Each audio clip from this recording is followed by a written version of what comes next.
plastic pollution in the Grand River, and members of the at Six Nations who are working to protect the river and the Haldimand Tract, as well as all of those people, plants, animals who depend on it. The land we're meeting on, and I have, that's me. Oh, I should probably do the agenda first. I'll be just doing a quick introduction, and then Courtney will begin the speaking tonight. She's Haudenosaunee Water Stewardship and Cultural Knowledge.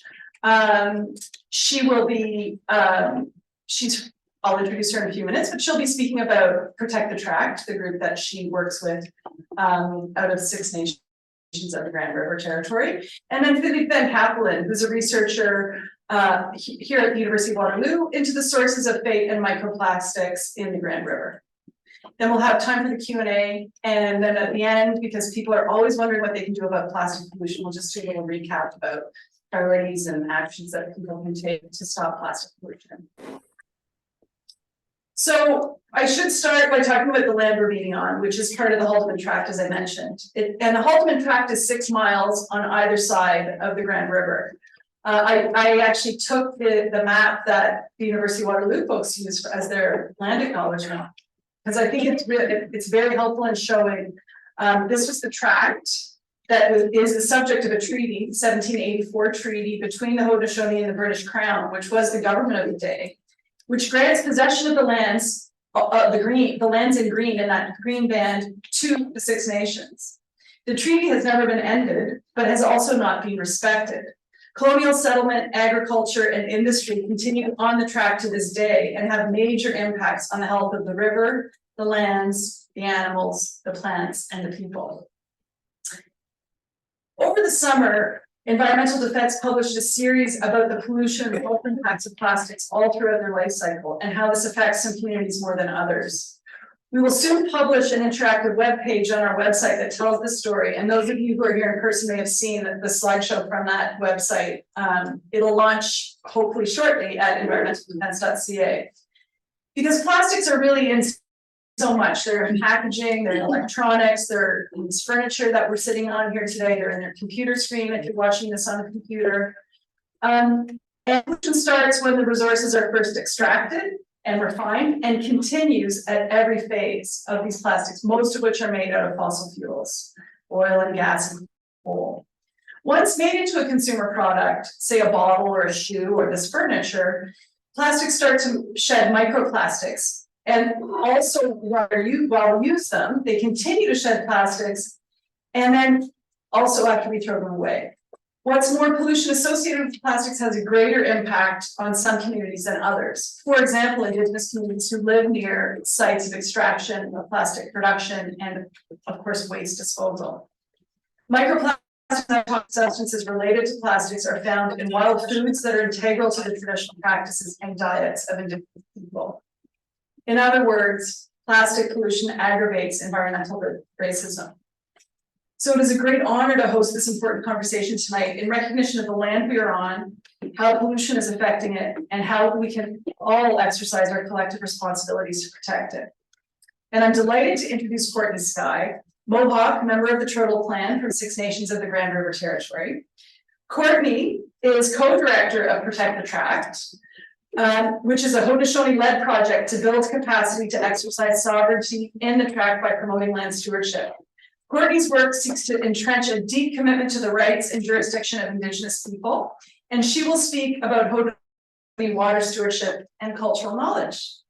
Thank you so much, Courtney. And she just led a seed bomb with one of her comrades, Matthew, led a great seed bomb making workshop here for the folks who were able to attend in person.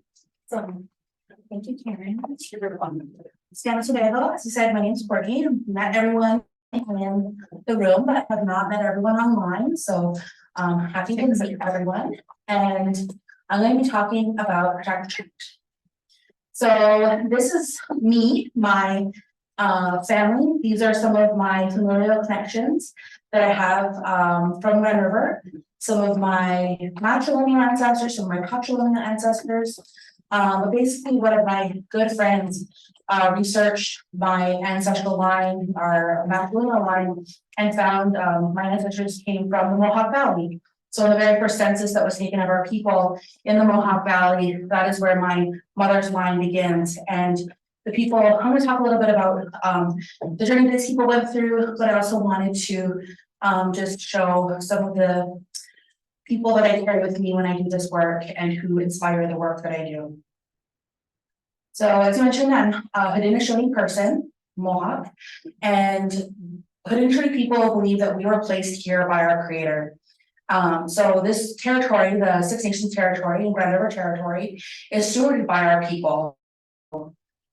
And our people believe that we're part of clan systems, and we're joined together through our exercising of the Great Law of Peace. And system, and through this Great Law of Peace, it sets down how we relate to one another. And the Haudenosaunee Confederacy is the inherent governance structure of our people. This Confederacy of Nations has, and the people that enliven it, have worked to maintain our distinct worldview and our ceremonial practices despite generations of colonial violence and the violations of our rights.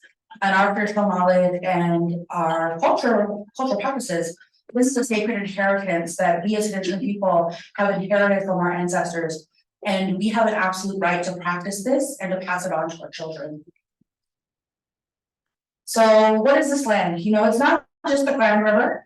You can see that this map here, it is in the Mohawk language, and it shows some of our broader territory. So the Indigenous people were here in the Ohio River Valley, in the Finger Lakes region, in the area between the three lakes, and all throughout this territory in pre-contact.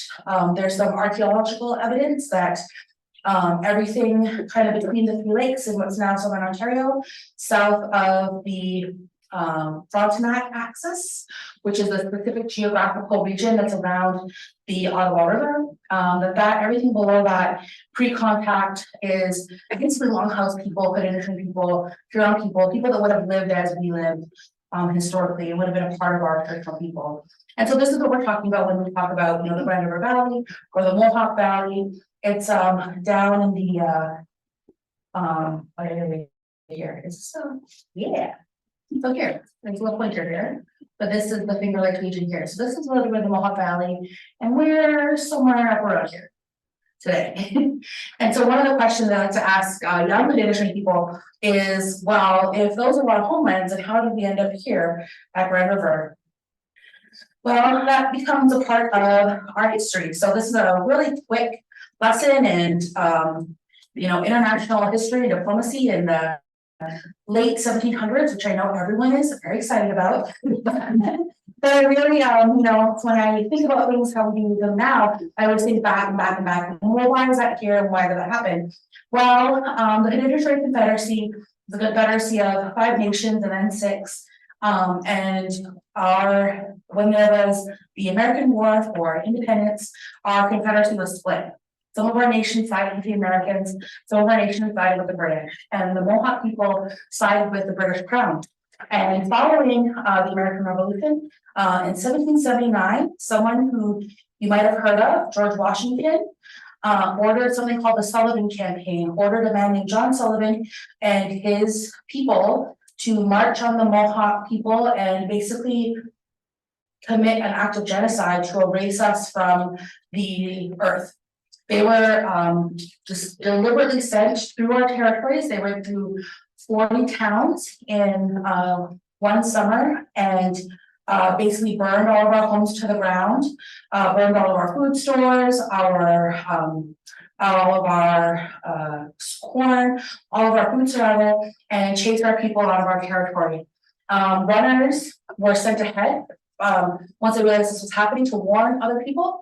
And some of our people were able to hide in their areas. If you're familiar with Syracuse, New York, Onondaga, some of our Onondaga relatives were able to hide in caves. There's cave systems around there, and they went into these caves and they hid. And when the soldiers got there, they threw dynamite down into these caves and they exploded it, trying to kill them in these caves and entrap them in there. But they were able to stay down there and wait until the soldiers had left. And when they came out, they found all of their corn had been burnt and they had or anything there, but they stayed there. They were, people might be familiar with cicadas, how they live on a 17-year life cycle. Well, that year happened to be a year the cicadas were coming out. And so they survived off of burnt corn, and cicadas, which is a food that we still acknowledge and use today as a recognition of the rest of the past. But for other people, they fled to Fort Niagara. And and this is where we pick up stories of my own ancestry. One of my ancestors, she was 8 years old, making the travel on foot from the Mohawk Valley, fleeing from the Sullivan campaign, and they ended up at Fort Niagara. This is where the Haldimand Tract comes in. So in 1784, the Haldimand Proclamation was made and set aside 6 miles on either side of the Grand River in recognition of that loss of territory that we experienced for allying with the Crown and fighting alongside the British Crown in the American Revolution. There was this, this 950,000 acres was set aside in compensation for the nearly 4 million acres that were sacrificed by our people from our alliance with the British. So the Grand River watershed itself is the largest river watershed in Southern Ontario. It travels about 310 kilometers before it empties into Lake Erie. This is a small portion of our traditional territory. I want to emphasize that. We recognize the Beaver Hunting Grounds Treaty of 1701, but there are other treaties that extend this. And so we kind of see this as like laying on top of those other treaties. There are many different treaties, and these are reiterations that happen at different times where there was a recommitment and a reaffirming, a rededication from the British Crown to say, yes, we're keeping these relationships, we're keeping these promises, and here's how we're further emphasizing those things. But as time went on, we can see that much of unwanted development and settlement occurred where gradually over people in the Six Nations people were pushed onto smaller and smaller territories within our own homelands, which is how we ended up with the reserve, the current reserve, which is about 5% of the actual land that's set aside for us. Courtney, could we just interrupt you for a sec? Could you try using the microphone or online friends? Okay, how's this? Let me. Is that better for online people? Would you mind just holding for 1 sec? Yeah. And we have feedback inside. Also, volume on the mic here. I think it's the way it's echoing in the room. So. Okay, how's this? On the test. Sounds louder. It sounds louder to me. We'll see if anybody online.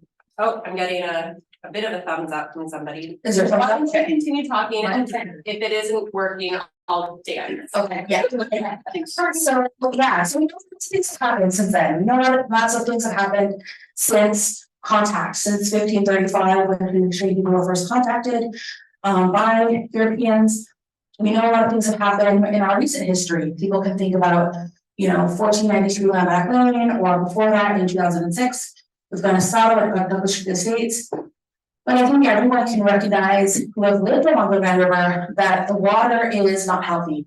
There's a lot of pollution, there's a lot of impacts that have happened through the way that development has happened along the Grand River, and that Haudenosaunee stewardship of that river is not upheld. And so I just have some examples here.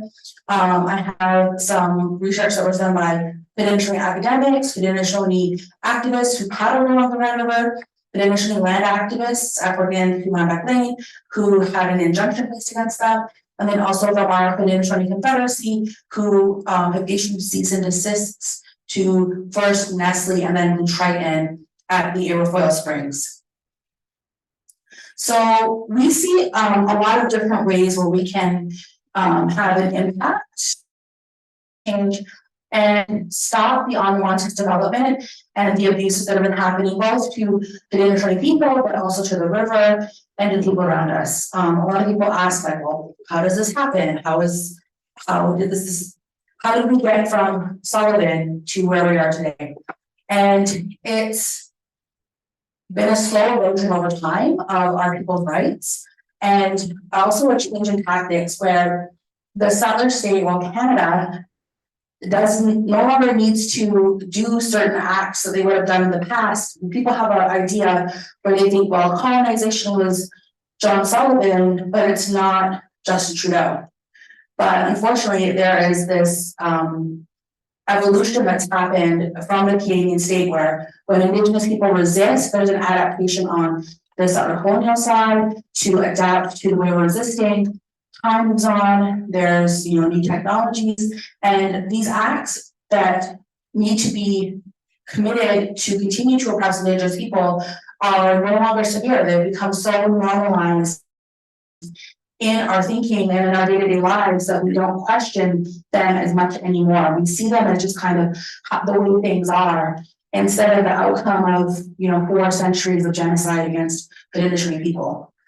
And so there are ways that these barriers are systemically entrenched against us. I have this very simplified version of Canada's Constitution. And within Canada's Constitution, there's something called the division of powers between the responsibilities of the federal government and the province. So under the province, their responsibilities include municipalities. Under the federal government, that they are responsible for the Indian Act, which includes reserves. When we come to thinking about land stewardship, there's no kind of web that's created between municipal policy development and regulation versus what reserves or Indian people would want to think of for their own land stewardship responsibilities. So in between all of these acts, between the Constitution, municipalities, province, federal government, there's kind of like a web and a framework of laws that don't necessarily work in cohesion with one another. There's a lot of gaps, a lot of things that don't really make sense and don't really uphold those ideas of Indigenous sovereignty that's entrenched within Canada's Constitution. Because Canada's Constitution affirms and commits to the Indigenous treaties that were necessary for Canada to become a country. And so we see that as being an opportunity to create change of shifting our conversations and the systemic displacement that's experienced by Indigenous people. But then we also see this area outside of Canada's constitutional framework, which is international human rights mechanisms. So things like the United Nations Declaration on the Rights of Indigenous Peoples. This is an example of where we can see opportunities to advance conversations around the recognition of Indigenous rights. So this is a map. And I'm going to explain it a little bit because this is how land theft is made legal in Ontario. A lot of times what we heard land defenders, other things that land defenders will hear is like, well, this project is legal, or this project did what they were supposed to do. This was like, they followed all the rules, they did all the things they were supposed to do. Well, that is because there's a very specific legal regime that facilitates a process where Indigenous land theft becomes legal. And so this is a map of Ontario. We can see, some of our municipalities here and some of the light gray areas. All of these ones that are named here, so from the county of Peterborough down to Reddick County, Haldimand County, County of Wellington. If we think back to the map that I first showed of Haudenosaunee territory, these municipalities are where Ontario names their places to grow are all within Haudenosaunee territory. When Ontario thinks of their planning, their regulation, the only places they really identify are within our homelands. But then we also have within this places to grow an overlap of greenbelt. So here in the dark gray areas are legal protections that extend for the greenbelt. And so we've gone and added an overlay of this for the Haldimand Tract. And you can see how in this map, the legal protections for the environment actually end at the borders of the traditional territory of the Haudenosaunee in the Haldimand Tract. They don't extend into our territory, and you can see how the municipality lines actually fall within that 6 miles. And so you can see historically examples of where there was an intention to recognize Haudenosaunee rights to this territory, but as development and this displacement happened, it was overrun, and those territories were taken over, through the establishment of things like Haldimand County, Brant County, and we see this artificial line where it's like we're following we're following municipal boundaries instead of the organic and geographical and natural shapes that the environment takes. And if you were actually to look at this part of the world from Google Earth, and you were to look for green spaces in this area from like the 10,000-foot satellite view, and you saw the reserve, it would actually be the greenest part in all of this. 6 nations and indigenous people around the world, they hold about 10% of the land globally, but they protect 80% of the world's biodiversity. And the reserve itself is becoming this little island of biodiversity of Caribbean forest where we are essentially protecting a lot of endangered species. And when I have conversations in my own community, I talk about animals that are endangered. Our people can almost not believe it because we see them all the time in our territory. If I talk to our people and say, kill leaders are endangered, they think, what? Because I have 100 of them in my front yard.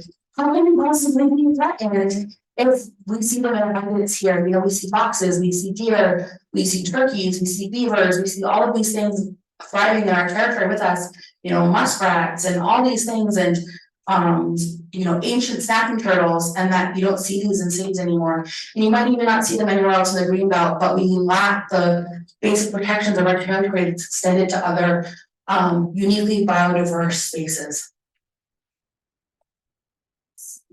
So what's happening with it? What does this all mean? What's going on?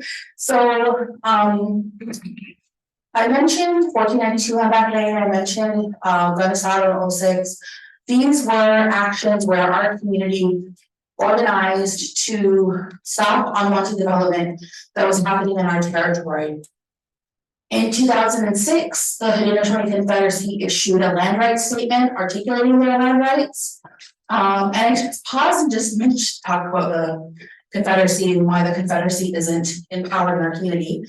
In 1924, the RCMP forcibly removed our traditional government from our community.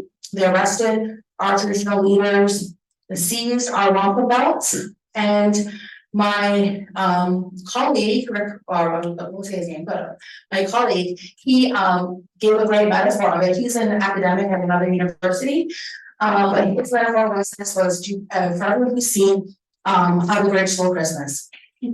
And the Grinch wanted to steal Christmas from the Who's, and he went down to their village and he took all their presents. And he thought that would steal presents from them. And that's kind of what the RCMP in Canada did to the Haudenosaunee. They stole our wampum belts, they stole our chiefs, and they thought that would end us as a people. But what happened to the Who's and what happened to the Haudenosaunee is that they didn't really stop them, right? The Who's came out Christmas morning and they sang their songs.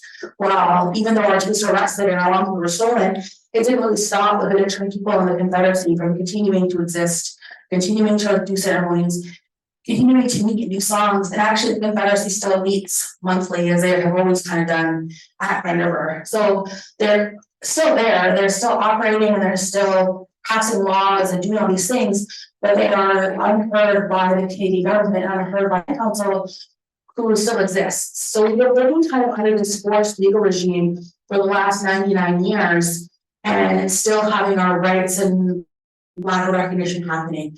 So it creates a lot of division and disunity in our community that we still have to deal with. It's kind of like a divide and conquer tactic that's happening in our community by the Canadian state, and it's very difficult for our community to navigate that politically. But what happened with this Moratorium development is that it was the Confederacy that declared that there should be no more unwanted development in our territory, and that Haudenosaunee territory should be respected, and that until we can have a real nation-to-nation dialogue between the municipalities, the province, the federal government that are settling on our lands, and our Indigenous peoples, then we're never going to see an end to the conflict that happens in places like Gunasado, right? We've left this discourse to happen in these like hotspots where the Haudenosaunee people are left to defend their lands. They're left with no other option but to stand in the way of development, and the only people they hear from the ground are the police. and they have the dialogue at the end of a gun barrel, when it should be a more peaceful dialogue as our ancestors intended through our treaty relationship. And so this moratorium is an extension by the chiefs to once again take a role of leadership to say like we're willing to have a dialogue, we're willing to try to preserve this relationship, we're upholding our laws ourselves to invite a conversation and a respectful dialogue around the future of what's happening along the Grand River. And so from this, the moratorium was announced on April 20th on 2021. And from there, Protect the Tract was formed. And so Protect the Tract is a Haudenosaunee-led project. We do research, policy development, and work with our own people to develop their capacity for civil engagement, to promote land stewardship and exercise our sovereignty along the Haldimand Tract. So we believe that Haudenosaunee sovereignty is maintained by Haudenosaunee people who are knowledgeable about our connection to our lands, confident in their identity, and are politically engaged.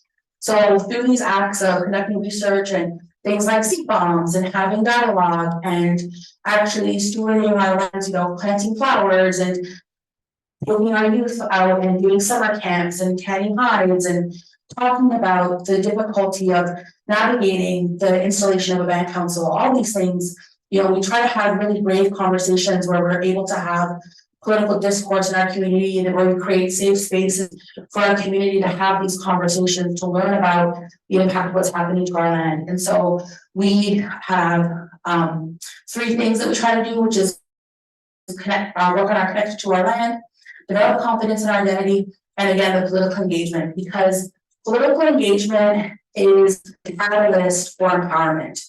We can't empower people unless they are politically engaged and they're politically mobilized. And that is what we want for our people. We want them to feel that their voices are heard. We want them to be able to articulate themselves. We want them to feel confident in participating in these systems. We want them to feel validated and they have a right to have an input into these decisions that are affecting their lives. So yeah, like I said, we do really cool stuff sometimes. We are working on a beaded map. So our Haudenosaunee people have a distinct way of beadwork that is unique onto our own. So we're working on a beaded map of the Haldimand Tract to raise awareness. We also do these activities with traditional knowledge keepers, with youth and families to learn how to do things like tan hides. We do all kinds of really fun stuff. We also but we do a lot of good things. We do a lot of work. We work with we have allied groups along the Haldimand Tract. So we have 6 different hubs along the Red River where settlers and Haudenosaunee people, urban Haudenosaunee people can work together locally to do different types of activities. Some of them are doing book clubs, some of them are doing concerts, some of them do teach-ins where they invite Haudenosaunee researchers to share information with them about each other and eat and share and feast together. And so we do all these events too. There's just more examples of some more work.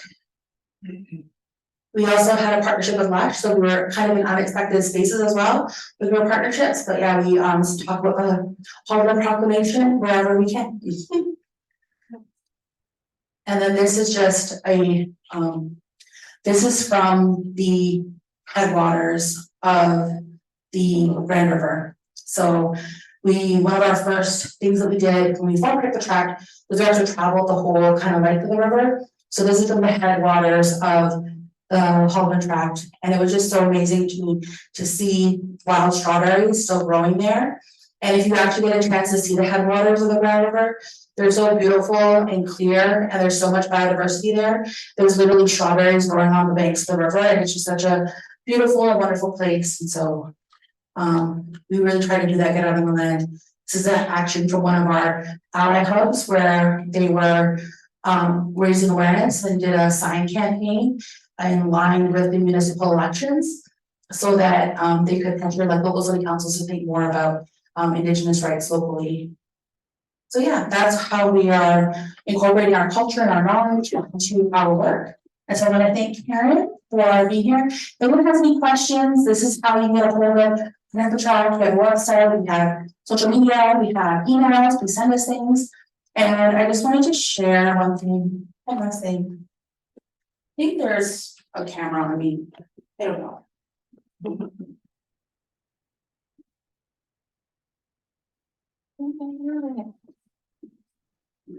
So I just wanted to show this because this is from one of the young people that we work with. But this is from something they were working on during our summer camp that we had. So this is a piece of fish skin that's been tanned. And so Chelsea Bouchard, who is our passionate fish skin tanner, made this and was working on this over there. So this is what we're trying to do, right? Empowering our youth to revitalize some of these old techniques and this old knowledge and to cherish it and bring it forward for people. So this is, yeah, just like, I guess our measuring our impact. This is it right here.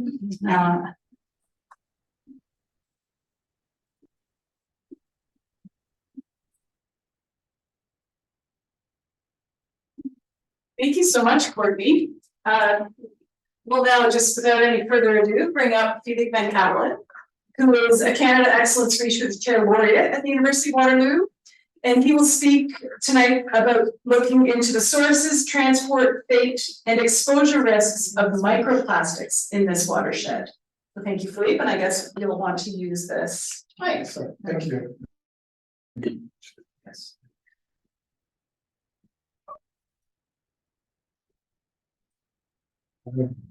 So difficult act to follow there.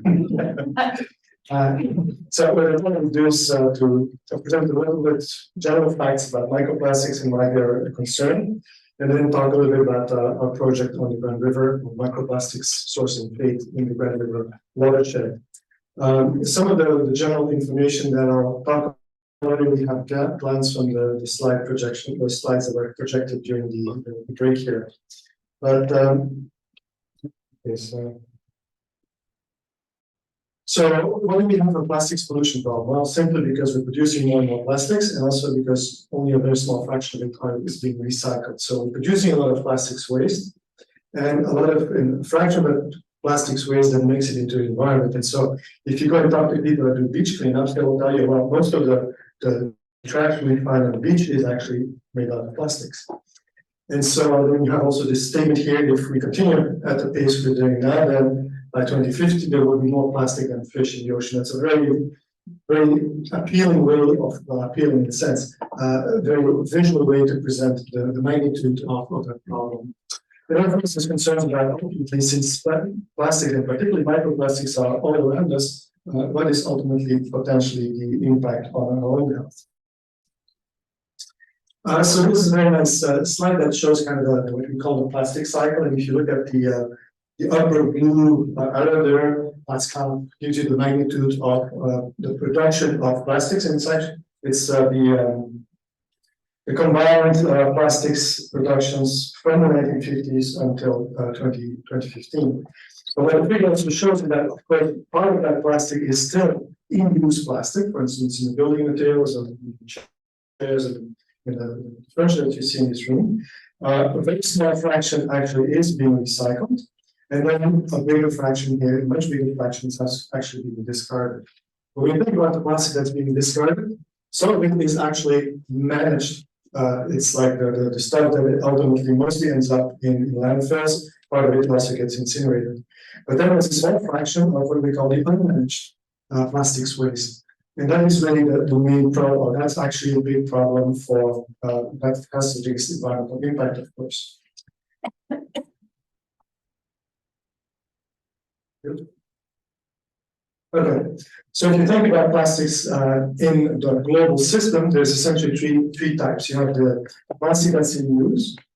You have then the waste, the stream of plastic, and so the post-consumer managed plastic waste. So that's the stuff that mostly ends up in landfills. And then you have this mismanaged plastic waste. And it's really this mismanaged plastic waste that's the major source of micro and nanoplastics in the environment.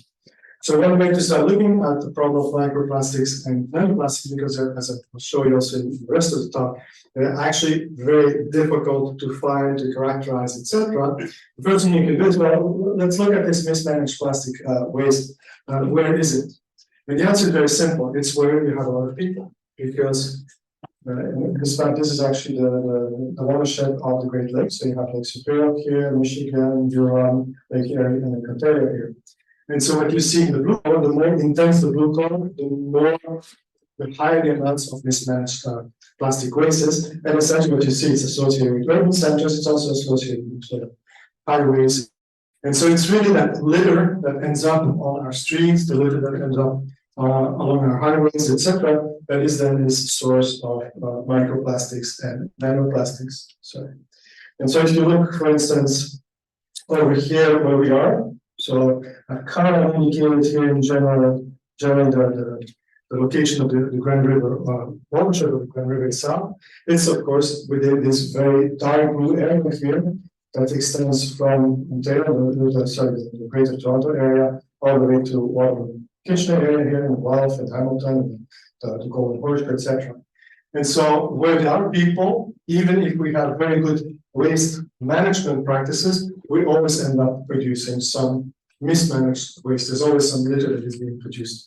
Near inevitable, although we can actually reduce that significantly through collective efforts. But so that's not surprising then that we do find microplastics and nanoplastics in our area, simply because we're in a highly populated area. So I've just kind of if you travel through the internet and you do Google search on microplastics or nanoplastics and pollution, that's where you find things like this article in the Washington Post that was from 2016. That's this by 2050, there will be more plastic than fish in the ocean, right? If we follow on the business as usual trajectory, then here, we find scientists find microplastics in remote Arctic ice, and so for a while in the microplastics research community, the thing to do was to go to a very remote place, get a sample, bring it back to the lab, and say, "Oh, there's microplastics here." And you can go wherever you want in the world nowadays, you'll find microplastics, nanoplastics in place. Particularly these nanoplastics because they're so small, they travel around the world. Then, of course, if we do find out what are the impacts, well, people start looking, for instance, at how it might affect the organisms that live in the environments. And what we find is that there is at least lab-based evidence for toxic effects. So the problem, I think, becomes so big that essentially awareness is becoming so important that countries like, for instance, China decide, hey, we need to do something about it. And these big government plans are usually nowadays in political parlance always end up being a war against something. So here's the war, China's war against plastic waste. But here's, for instance, the World Health Organization launches health review after microplastics found 90% of bottled water. Okay, so we find it in water, but we also find it in other things. We find it in salt, for instance, because seawater has microplastics. So if you make sea salt out of seawater, you end up microplastics. In fact, it's pretty clear that we are ingesting a lot of microplastics via food, via water, and also we're inhaling it through the air. And so the tendency now, a lot in the microplastics world, is to say, okay, well, is this really having health impacts? This was a paper from last year, which showed that essentially they found microplastic in human placenta and in meconium, so the first poop of the newborn baby, meaning that essentially microplastics, and particularly the very small nanoplastics, are actually being through ingestion or inhalation ultimately make it in the bloodstream of the mother, but can also cross the placenta barrier and the fetus. What are the consequences of that? That's still mostly unknown. But there's also another interesting to say, okay, well, if we're thinking about policy and regulation, how are we going to deal with these microplastics and nanoplastics? All right, so just some definitions. When you look at microplastics, there is this sort. So these are the ones that are deliberately manufactured as industrial products. For example, microbeads in personal care products or in cleaning products, which also used to be in toothpaste. And then we have also these pellets of virgin plastic. That's kind of the raw material that the plastics industry puts out. And here you have a picture, for instance, under an electron microscope showing some of these microbeads. And in fact, you can see they all look the same, they all have the same composition. So in fact, from a research viewpoint, particularly if you look in environmental samples, those are fairly simple, fairly easy to recognize. What is more of kind of say a challenge from the research standpoint are these secondary micro and nano plastics particles, because they originate from the breakdown of the larger plastic debris by a whole set of breakdown processes. But that also means they come in all kinds of shapes, forms, etc. And so, in a little more terminology, so microplastics, usually we talk about microplastics from plastic particles that are smaller than 5 millimeters, so half a centimeter, that's something that you, half a centimeter is something that you can still see with the naked eye. And we start talking about microplastics when we are smaller than what's called a micrometer, so 1,000 of millimeter. This you can't see anymore with the naked eye, with some kind of a microscope. But so I want to take just a minute talking about size here. And seems to have a little bit of an issue there. I hope you can see it. So here we have 1 micrometer, so the 1,000 of a millimeter, or a millimeter here, or a meter here. So on the right hand side, we have the microplastics, and then we have the nanoplastics. And so if you think, for instance, about your the plastic bag you get from the grocery store, the single-use grocery bag, that has a dimension of about 1 meter. And so if you associate with that mentally the size of the planet Earth, then if you take a microplastic, that would be, we have a size of 1 millimeter, so that would still be a fairly large microplastic. The equivalent dimension compared to the planet Earth would be the distance between Waterloo and Quebec City. And then if you go to what would start becoming a nanoplastic, so around micrometer, then that's kind of the typical jump height that naturally need to jump in a pole vault competition. But that's just to indicate or to re-emphasize this enormous range of sizes you have with this microplastic. So when you get a sample of water out of the Grand River or out of a pond or a sediment or soil, all these sizes might actually be in your sample. So you can see that that's going to be a huge challenge from the research viewpoint. How are we going to characterize all these different particles? And so you can say that's for the size. Well, size is one thing. What about their composition? So plastics are essentially organic polymers. So these are compounds made of carbon, oxygen, hydrogen. So elements that in themselves are not necessarily, they're kind of ubiquitous in themselves. And possible anything like that. So from the chemical viewpoint, these polymers are fairly simple. Here you have a list of the most common of these polymers. You probably recognize here iron. Here's acrylic, here's polyester, here's my favorite, polyvinyl chloride or PVC. And so you probably also recognize some of these abbreviations and some of the uses of them. So chemically speaking, we'd say, well, these plastics or microplastics or nanoplastics are fairly simple from a chemical point of view. They have a huge size range, but at least the chemistry should be fairly simple.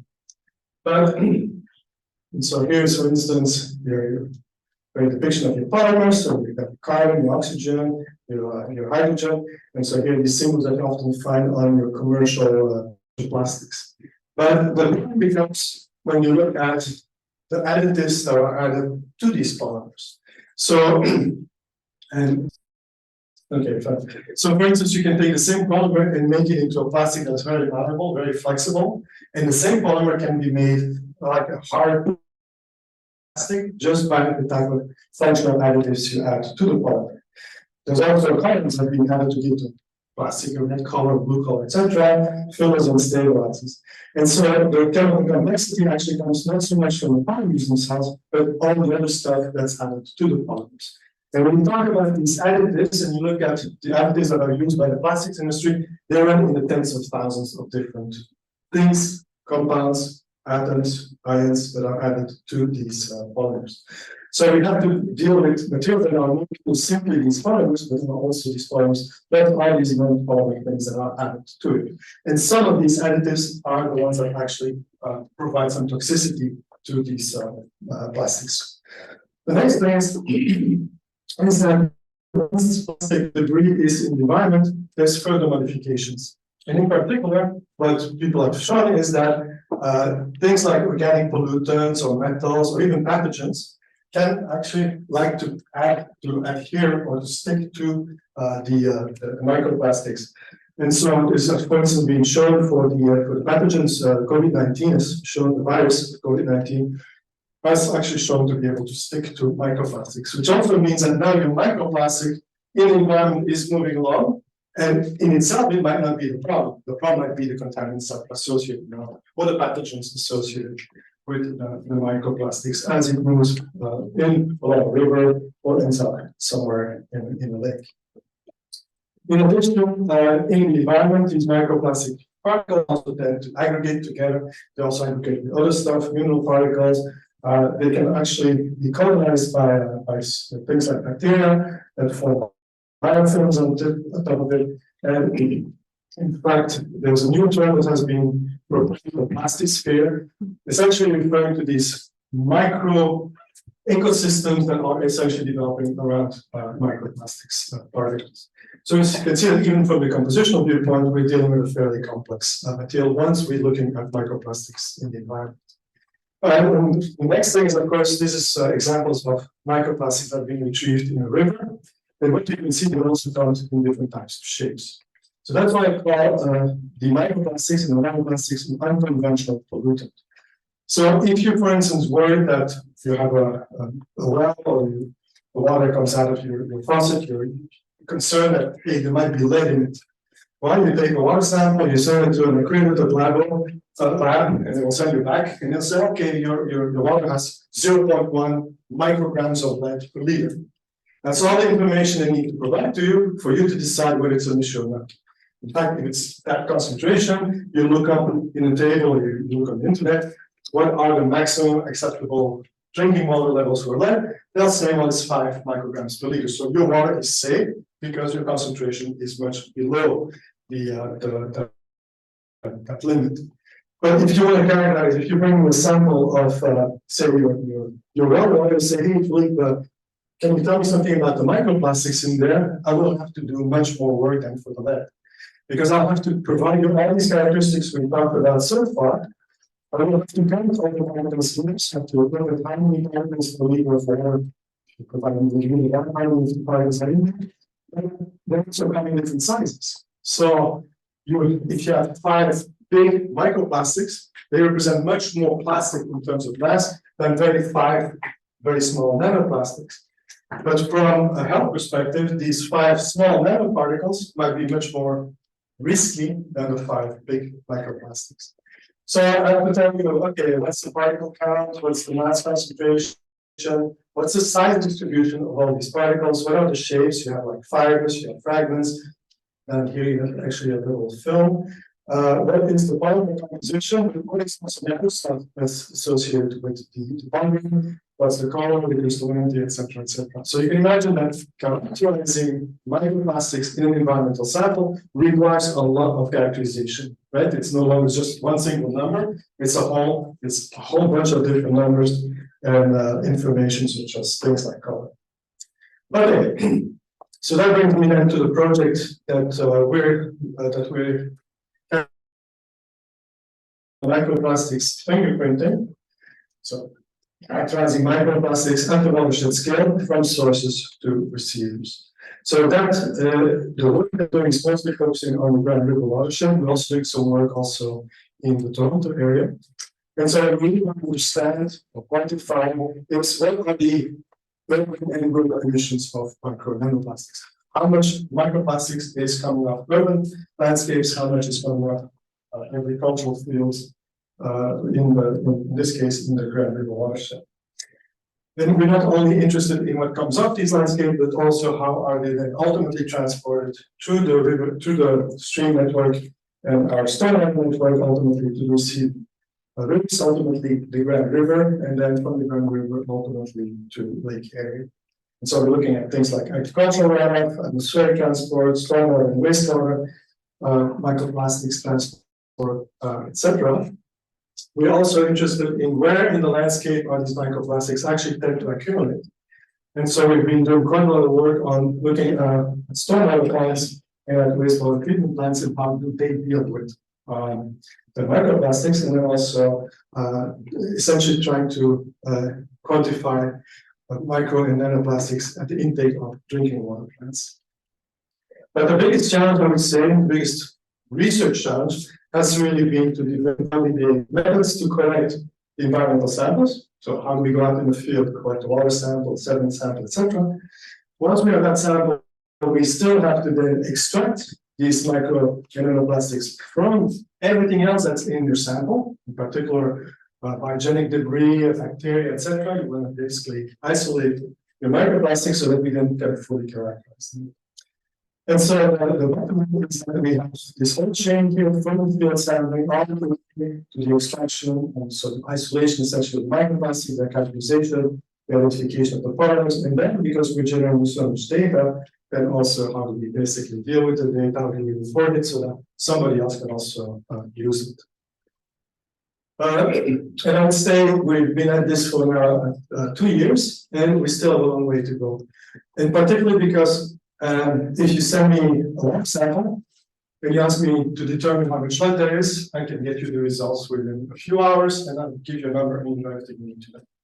Here, when we come home with a sample from somewhere in the Grand River watershed, we then have to go to all these various steps. I'm not going to go in detail here, but all these different steps before I can answer, I can do the full characterization I talked to you before. It involves things like extraction steps, first manual counting of how many particles there are, and then ultimately determining the distribution of size, shape, and things like that in polymer time. So these are very laborious, time-consuming, and also expensive. It takes several days to essentially deal with one sample, and it costs us about, or we're planning cost estimate, it costs about $1,000 per sample. And then we only have characterized one sample. And at each one of these steps, we have to deal with contamination because we are surrounded, we live in a world surrounded by plastics. And so we can always contaminate our own the environmental sample by stuff that's available in the lab. And we have to deal with recovery challenges because, as you can imagine, if I ask you to find a baseball, that's fairly easy because baseball is fairly big. If I ask you to find a needle in this room, it's going to be much more difficult. And so what we find is not surprising is that we have less recovery or less recovery efficiency the smaller the particles get. Then you come to the point where you say, okay, well, if we can't recover all our very small particles, what can we conclude about them? Except that we don't have them all. So some of the results, I mean, today and tomorrow we have actually a workshop, our annual meeting for our project. And so we have already assembled a lot of results. I just wanted to highlight one result. What you see here is a stormwater pond in Kitchener. Probably see one student here, we have a couple of people in the boat here.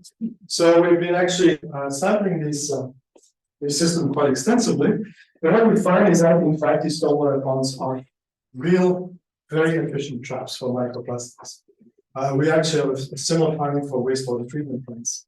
And so what that tells us is that, yes, you have in urban areas a lot of microplastics being emitted, being produced, being sourced, but we have ways to actually capture them and trap them. And so that can actually directly inform solutions to help reduce microplastics and nanoplastics pollution for the receiving water systems, for the Grand River, for Lake Erie, etc. And we can also think about, or we can also start to propose how to optimize some of these systems so that they optimize their retention, their trapping of the microplastics. So in other words, what you can, and then of course these the sediments of these stormwater ponds and the municipality from time to time will dredge those out and landfill it. So that's a way where you take your unmanaged or mismanaged mismanaged plastics waste and actually turn it into managed waste. Of course, that's in addition to, of course, reducing the source drugs in the first place by reducing the use of plastics. All right, so some of the research priorities, some of them, that's not just our group, that's just in general. There's a lot of work that needs to be done in terms to really truly understand and characterize all the environmental and ecological impacts of micro and nanoplastics, including toxic effects, but not only toxic effects. The risk to human health, that's something that is, of course, very sensitive in the public at large. When we start thinking about these nanoplastics, and that's really, I would say, still in its infancy. But also things like what are the economic impacts? In terms of if we start thinking about cleanup, or if we start thinking about replacement technologies, what are the economic, what is the dollar sign, the dollar amounts associated with that? In the research field that we are, in terms of characterizing these NPNs, there's a lot of need for standardization. Different labs do different things, they follow different protocols, so sometimes we're kind of comparing apples and oranges, and that's a problem if we want to use this type of information to drive policy or to drive regulations. And that's the same thing with the data reporting. If I would simply tell you all the data that we get and just lay it out here on the table, there's not much you can do with it. We can insert too much information, so that also needs to be managed. There's also a need to start developing what we call feed and transport models. So once we know the sources, we also need to predict where ultimately these microplastics will end up and what will happen. For instance, are they going to degrade? Are they going to fall apart? Monitoring programs, there's now starting to be some talks about monitoring programs specifically targeting micro and nanoplastics, but those are still at the discussion. There was actually one of our colleagues went to a meeting of the International Joint Committee, US, Canada for the Great Lakes, and they're starting to talk about how are we going to monitor these things. Mitigation, of course, besides simply reducing the use of plastics, people are also starting to think about remediation strategies and how we can, for instance, do bioremediation of microplastics. But also, because it's such an unconventional pollutant, I think we also need to work on how are we going to communicate the results of the research to raise public awareness.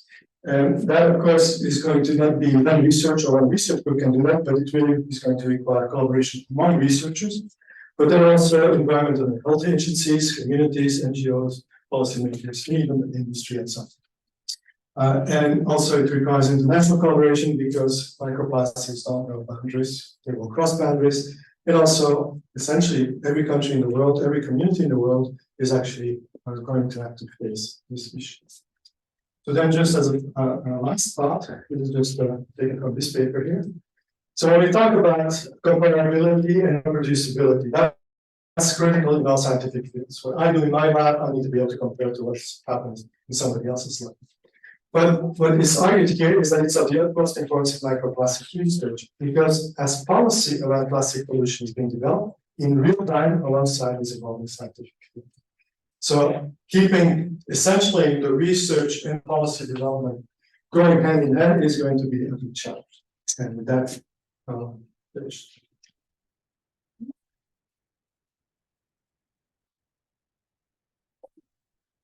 With that, the panelists, we can stay seated here together. It'll be easier to pass the phone. Thank you so much for leaving. That was, yeah, you can sit right now. So maybe I'll just start by asking you, maybe both of you the same question. The problem with plastics is it's like we're trying to close the barn door now. The horse is really in everything. And so from that point of view, I mean, there is a concept by another Canadian plastics researcher, Max Leboiron, that pollution is colonialism, in that, you know, the plastics industry has invented this product.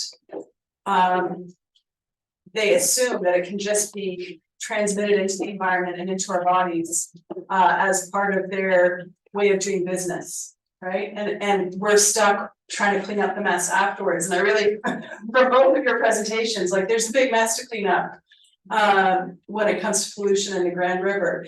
So just from your point of view, Philippe, I know you did mention that that your research is leading to some ways that we can maybe at least limit some of the transmission of these microplastics from wastewater treatment plants into and water retention ponds, stormwater retention ponds into the Grand River, which would be a good thing.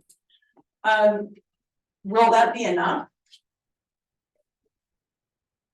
Well, I can't speak really just from the Grand River watershed, but I know from other studies done around the world that essentially the biggest problem, and maybe it's not so much in North America, but certainly in other countries, like in northern countries, the biggest issue is the mismanaged plastic waste, where you don't have any good waste management.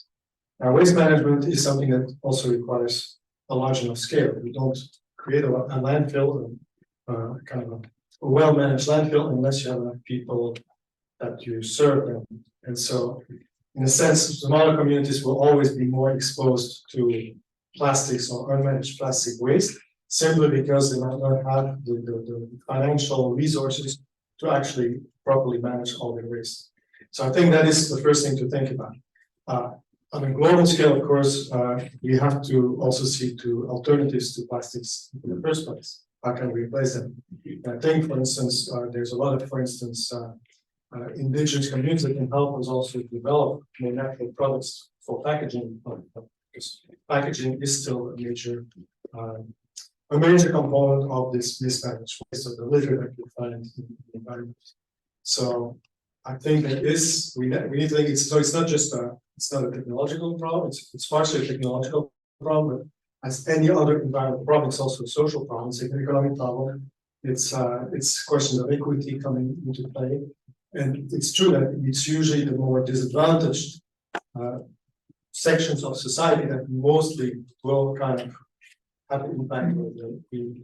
And so I can, in my house, easily keep the air clean, etc. So because it's true that people are finding out that most of the nanoplastics that we get into our bodies, it's through inhalation, ingestion. And so, depending on how clean you can keep the air, indoor air in your house, for instance, will already increase your exposure or reduce your exposure.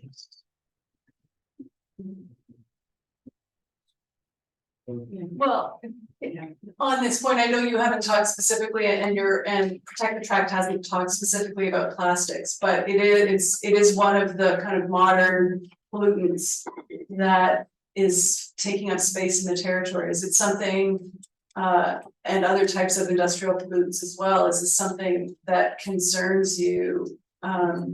In terms of then trying to do traditional and pass on traditional practices, is pollution something that gets in your way? I guess we should ask. Yeah, it's definitely something that impacts us today. It definitely, I think of like a lot of ways that there is barriers are put in place for us, just in sense of like rhetoric around federal government saying that they've done action for our community that hasn't actually fully been implemented. So think about our own access to our water treatment plant itself. So we have a water treatment plant, and so our community is said to not be on a boil water alert, but only a certain percentage of our community has access to homes being on the water line. And just because your home is on the water line, or a water line flow with a pipeline has been installed in front of your home now for water, doesn't mean that those families can afford the $10,000 to be able to connect the water line to their home.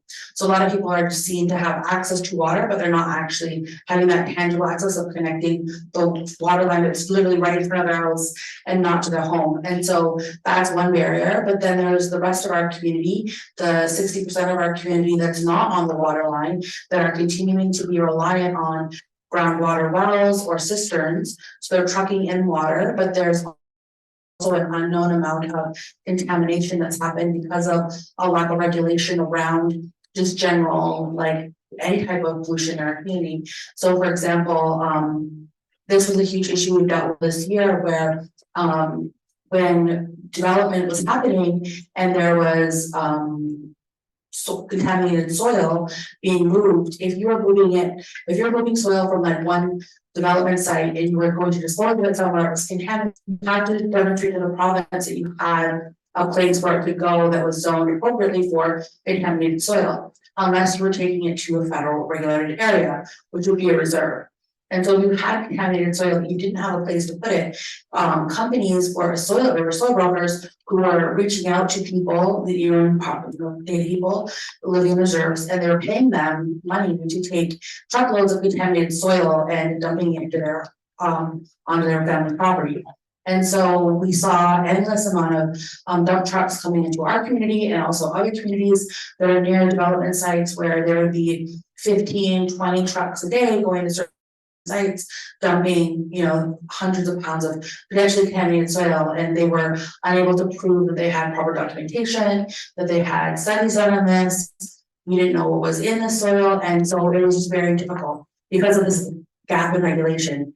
Now, Ontario had proposed a solution to this, which was supposed to be implemented last year. The Ford government delayed that implementation of their change in regulation, but it did come into effect January 1st. So it does get a hold of this kind of loophole where now every movement of soil has to be tracked regardless where it's going. It was a very simple fix, but it took until this year for that to be fully implemented. So now there are people that live on our territory who have just unknown contaminated soil and they don't know what it contains. They don't know whether it's leaching into their groundwater. They don't feel safe accessing the water that's being brought into their homes. And so our people are reliant on bottled water.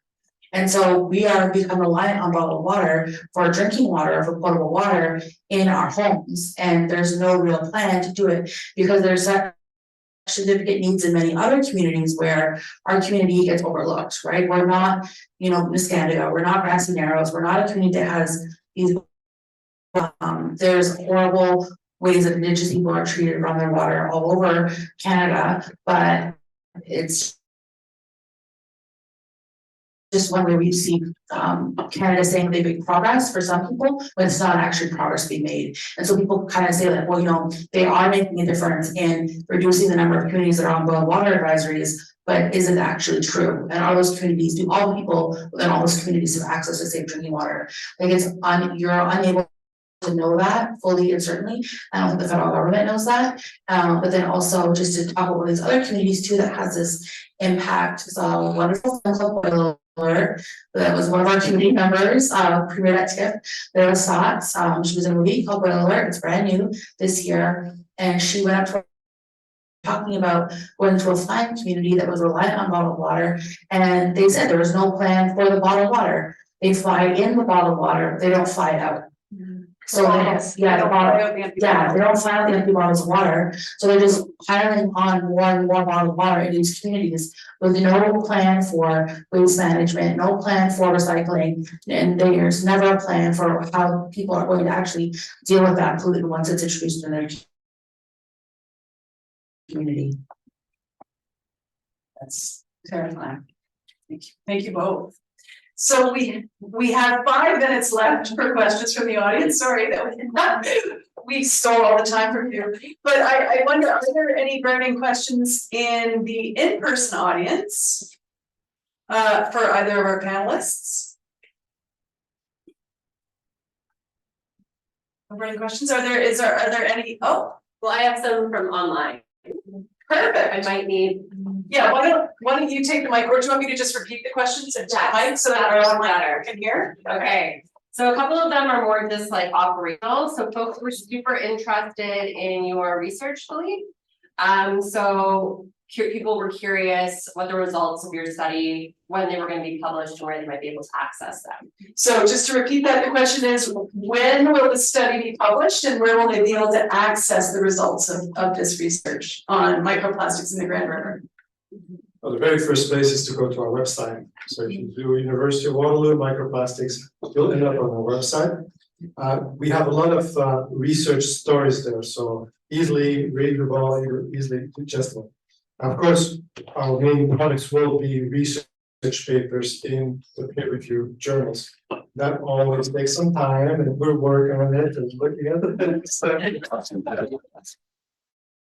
So if you want a quick view of what the project is all about, because I'm just going very quickly over it, and some of the research stories, just do a Google search, University of Waterloo Microplastics, you'll end up on our website, and you'll find already a lot of research stories there. And then, of course, if there's any specific questions, we're always open to receiving questions. They look at microplastics fingerprinting in Waterloo. That's the project. That's true. There's another project. So do microplastics fingerprinting.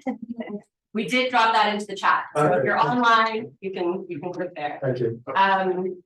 A question similar kind of vein for Courtney, in terms of the work that you and your group are doing out on the Grand River, are you guys kind of documenting the sorts of stuff that you're seeing in the river, and is there a way that to kind of like share that knowledge to be making its way into some of these scientific dialogues?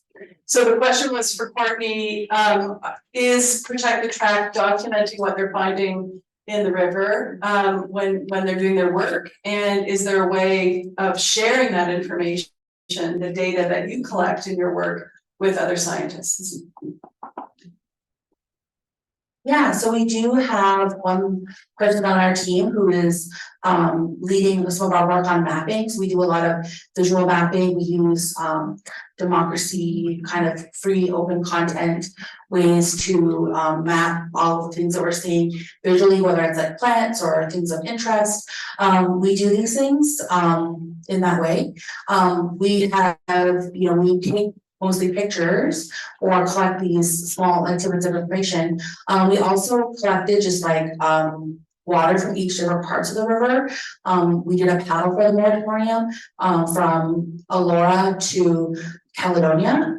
And so over 150 kilometers of the river where they were collecting water samples. And it was just more for like a visual to look at and kind of see what the water looked like, what did it smell like, just to have people kind of thinking about it. But we don't have a specific part of our work that is tied specifically to research outcomes. We are working on our portion of work to do things that are building up our own body of knowledge within ourselves. So having our control over the data, control over information, control over storage, all these kind of data sovereignty questions as well that come to when you're creating like Indigenous knowledge content. So we are slowly growing organization. We're very new, but we have those questions to consider as well. So we haven't participated in any studies specifically, but we do know that there are people like Philippe and other, Mark Soros and other people who are doing research in the Grand River, and so we're starting to develop relationships with specific researchers that do that scientific research, but also our, I guess one of the main points that we have is always, well, what happens after the research? Like what happens, how are we mitigating? What are we changing? We already know the river's unhealthy. So what are we doing about it? And we're trying to be very action oriented as well. So as far as like measuring our impacts or things like that, I mean, that's our next question for what we're doing. So yeah, we're getting there, I think, but we also uplift all of the researchers that are doing this work in many different organizations, thinking of like Don Martin and Neganos and like all the different people that are leveraging that knowledge and working in partnership with those folks. Thank you both. I guess we have basically reached the time on our webinar, so we don't want to keep people too much longer. I think we were going to close out just by, it's a great segue, talking about what people can do, because often when we hear about plastics pollution, we think, and of course Indigenous sovereignty, people wonder what they can do to support the cleanup or the stopping of this pollution and the efforts for sure. So I think from the environmental defense point of view, we've not focused on the Grand River, except that we are collaborating on this project and very, very interested in the outcomes. In the meantime, what I think we're focusing on is trying to turn off the plastic tap so that we don't have to deal with so much waste. We don't have to deal with so much production of plastic that ends up in the environment as waste, even as pre-production pellets, as we saw. So a couple of the key things we're asking the federal government to do is expand the ban on single-use plastics, and in particular the packaging that we use often for a very short time before we throw it away. Some of that ends up being managed and a lot of it ends up being mismanaged. It's in fact a small amount that ends up being mismanaged in Canada, but it does have a huge effect on the environment. So we're asking the federal government, and supporters are joining with us, to expand the bans on single-use plastics and to really focus on alternatives to single-use packaging, including very convenient, widespread and affordable reuse and refill systems, so that we don't have to rely on single-use packaging for the things that we do every day where we need the packaging for a short time. Like we have tonight, reusable cups and plates is a great solution. And serviettes. So these are the kinds of things we're pushing on the federal government, and we really hope that the government continues to take an ambitious role in the global treaty on plastics, because I think, as Philippe said earlier, these microplastics certainly know no borders. plastics, even as products change cross borders all the time. It's a global market for plastics as well. And so we need global cooperation to reduce the amount of plastic that's being made and used. And really that's our best hope at cleanup efforts. And I just wonder if each of you could quickly sum up by saying what you think the most important thing people should be doing. In my opinion, first of all, we need indeed to kind of push our politicians to actually act, and also act even if there's a pushback from the industry. But we can also look at our personal habits also, because we're actually the ones that are using these single-use plastics. We recently were asked by another NGO to look into, is there plastics in flushable wipes? Well, we find a lot of plastics in flushable wipes. So thinking like that, well, in your daily lives, the products that you use, you might not even realize that they contain plastics. But flushable wipes will actually, in fact, plastic they contain are already microplastics. So just in terms of like, yeah, in your daily activities or talking to colleagues and friends, is to say, okay, well, we're so dependent on plastic, but do we really need all the different plastics? And as Karen said, I mean, the plastics that makes up this table, that is a good, I would say, a good plastic, because it's going to be there for a long time as a plastic. It's not going to end up in the environment, but it's these single use, these short-term consumable plastics, that is really the problem. And we are the consumers also. So also as consumers, we have some power. Yeah, I think that one of the things that I hear from a lot of people is that they're very timid to act, especially when it comes to the complexities of working with Indigenous communities or not knowing history, being new to this conversation. And so when it comes to that kind of work, I just really want to, encourage people that wherever they're starting from, it's a great place to start, wherever they're at. And people don't have to become experts in policy or law or history to act, and to start developing good relationships with the land and with the Haudenosaunee people or the Indigenous people where they're from. So I think that's really important that, we've seen in our experience, a lot of people grow in their journeys around, in the thinking about things in a decolonized way and an anti-colonial way. And that is based on good relationships. And it's not necessarily something that is, mechanical or hard, or that there's a checklist or there's a perfect way to do it. It's more organic and human, and working as colleagues, or sending emails and having mistakes made and being earnest and awkward. And those things are really what are enduring and creating kind of this lasting relationship that is helping us collaborate and find solutions and be creative, and will change the tide of kind of the relationship that's kind of existed, because we've kind of exist as a binary right now where it's kind of viewed as like, well, there's the res and then there's the rest of the renderer. And we have to break that down. We don't have to think about the Haudenosaunee people beyond the reserve boundaries. And we have to think of our future beyond the colonial box that's been put, Indigenous people have been put in. And so being open to that, being open to rethinking borders, rethinking, what our future looks like. I had this thought where like the policy's been developed in a way where Indigenous people are always dead and dying, never thriving and striving or achieving and prospering. And so we really need to see the shift happen, and that happens when people are willing to be open to seeing change happen. So I just want to encourage people that wherever they are, they can start, they're going to learn, they're going to grow, they're going to change, or make mistakes, and they can apologize or whatever, or anyways, don't let that hold you back from jumping into a conversation, jumping into seeing change or creating change. And even if you've never been involved in this work before and you're starting now, that's okay. Like, that is fine. There's no kind of test, there's no entrance exam into this conversation for anyone to be a part of these new relationships and being a part of a new future that we're going to create together. Support science. Yeah. Well, thank you all so much for joining us tonight. I think it's a really interesting start of a conversation about how we can protect the Grand River together, and how we can think about working across nations. to protect the land, the water, the people, the plants from pollution. For those of you online, I think there are some action links in the chat, but if, for those of you in the room, if you're looking, if there are any, like, if you want to write a letter to your local politician or to the Prime Minister, there are ways you can do that on our website on the Environmental Defense website about plastics in particular, and a bunch of other stuff that my colleagues are involved in. So I encourage you to, if you're interested, to visit environmentaldefense.ca and take action. Thank you so much.